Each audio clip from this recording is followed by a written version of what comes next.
ಆ ಪಟ್ಟಿಗಳನ್ನೆಲ್ಲ ಸೇರಿಸಿದೆ. ಈಗ PUTಗೆ ಸೆಂಟ್ರಲಿಂದ ಪ್ರತ್ಯೇಕ ಅನುದಾನ ಇದೆ, ಸ್ಟೇಟಿಂದ ಇದೆ. ಆದ್ರೂ ಈಗ ಅಲೆಮಾರಿ ನಿಗಮಕ್ಕೆ ಸೇರಿಸಿದ್ದಾರೆ. ಅದೇನು PUTಗೆ ಅನುದಾನನ ಯಾವ ರೀತಿ ಅಲೆಮಾರಿನೂ ಬಳಸ್ಕೋಬೋದಾ? ಈ ರೀತಿ ಒಂದು ನಮ್ಮ ಒಳಗೆ ಗೊಂದಲ ಇದೆ, ಸರ್ಕಾರದ ಅಸ್ಪಷ್ಟತೆ ಇದೆ ಅಂತ. ಹಾಗಾಗಿ ಈ ಸಂಶೋಧನಾ ಸಂಸ್ಥೆ ಪಟ್ಟಿ ಕೊಡುವಾಗ ಅರಣ್ಯ ಆಧಾರಿತವಾಗಿ ಬದುಕು ನಡೆಸುವಂಥ ಜೀವನ ಕ್ರಮ ಇರುವಂಥ ಸಮುದಾಯವನ್ನು ಮಾಡುವಾಗ ಅಲೆಮಾರಿ ಅಂತ ಹೆಂಗೆ ಅವ್ರು ಘೋಷಣೆ ಮಾಡ್ತಾರೆ, ಅವರಾಗೆ ಹೆಂಗೆ ಇದು ಮಾಡ್ತಾರೆ, ಅದಕ್ಕೊಂದು ಅಧ್ಯಯನ ಆಗಬೇಕು.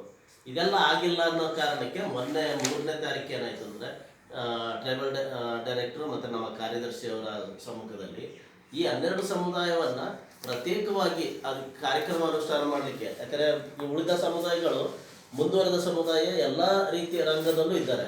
ಈ 12 ಸಮುದಾಯ ಎಲ್ಲ ರಂಗದಲ್ಲೂ ಇಲ್ಲ, ರಾಜಕೀಯವಾಗಿಯೂ ಇಲ್ಲ. ಹಾಗಾಗಿ ಇವ್ರನ್ನ ಪ್ರತ್ಯೇಕ ಅಧ್ಯಯನ ಮಾಡಬೇಕು ಅಂತೇಳಿ ಒಂದು ಚರ್ಚೆ ಆಗಿದೆ.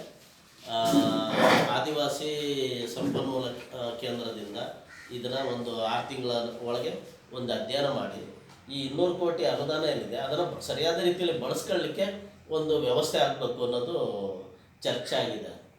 ಇದೆಲ್ಲ ಆಗುವಾಗ ನಮ್ಮ ಈ ಒಂದು ಕೇಂದ್ರ ಮಂತ್ರಾಲಯದಿಂದೆಲ್ಲ ಬರೋದ್ರಿಂದ ಮತ್ತು ಅವರೇ ಮಾಡಬೇಕಾಗಿರೋದು PUTG ಮಾಡಬೇಕಾಗಿರೋದ್ರಿಂದ ಆ ಒಂದು ಒತ್ತಡ ಹಾಕಲಿಕ್ಕೆ ಈ 12 ಸಮುದಾಯದಲ್ಲಿ ಎಷ್ಟು ಸಮುದಾಯ ಮಿಂಗಲ್ ಆಗ್ತದೆ